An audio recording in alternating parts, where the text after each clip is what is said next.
Welcome to another video on progress and productivity. This tip is all about taking the mental fatigue we mentioned from time blocking in our last video and applying concepts that help address that mental fatigue and hopefully reduce the mental fatigue when we have tunnel vision or really focusing on something for a long period of time. The mental fatigue can sound like someone saying they feel heavy, that their eyes feel heavy, that they feel itchy or unfocused, that they um, maybe need to get off the computer or feel like they need to take a break from the Zoom fatigue that they're feeling. And so, with all of that in mind, we do need to craft schedules and structure for momentum and productivity that allow for a break so that we can actually take that break and feel like the fatigue is getting better or is being managed. So what can that look like? In addition to time blocking from our last video, we can also think about smaller chunks of time where we allow a chance to take that break.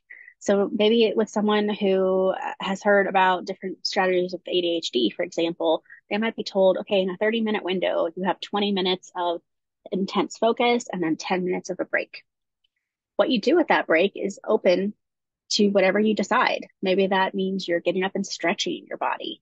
For some of my clients, to make sure they take the break, they're actually playing a song or a favorite song so that they know that they have like 5, 7 minutes of break time until that song is done. So for folks who really struggle to take the breaks, which tend to be the population I serve as group of professionals, maybe we have to get creative with how we actually create that break. So now it's not just I'm taking a break to the bathroom or grab something from the fridge. Maybe now it's I'm standing up, I'm stretching, I'm dancing to my favorite song, I'm getting energized for the next thing. And that is what that 5, 10, 15-minute break can look like. So in a half-hour window, I've heard from ADHD specialists that it could be 20 or 25 minutes of intense focus and then 5 to 10 minutes of break. In a 50 or an hour window, that might be 50 minutes on, 10 minutes off, or 45 minutes on, 15 minutes off. So depending on what works best for you, the emphasis here is to make sure that you are in fact taking a break. How this might look for someone who is struggling with ADHD, which is not my specialty, so let me be transparent about that, is that they just need to take that chance to have incubation of what they've just learned, what they've just taken in.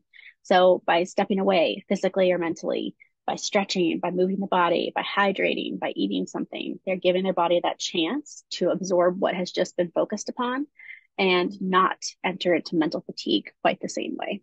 So hopefully this strategy can counteract mental fatigue by giving you these opportunities to breathe, stretch, change direction before you jump back into the same project or transition to something else.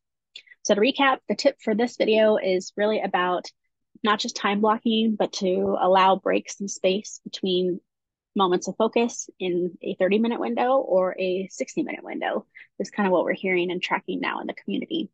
So whether you try 30 minutes or 60 minutes, that 30-minute with that 10-minute break, or the hour with a 10-minute break, that's completely up to you. But I am curious to see how that will help you at the end of a day to feel like you were productive and that you might feel energized versus that fatigue that we might feel if we just push through for 3 hours or 6 hours with no real breaks in between. That's it for this video. I'll see you in another video coming soon.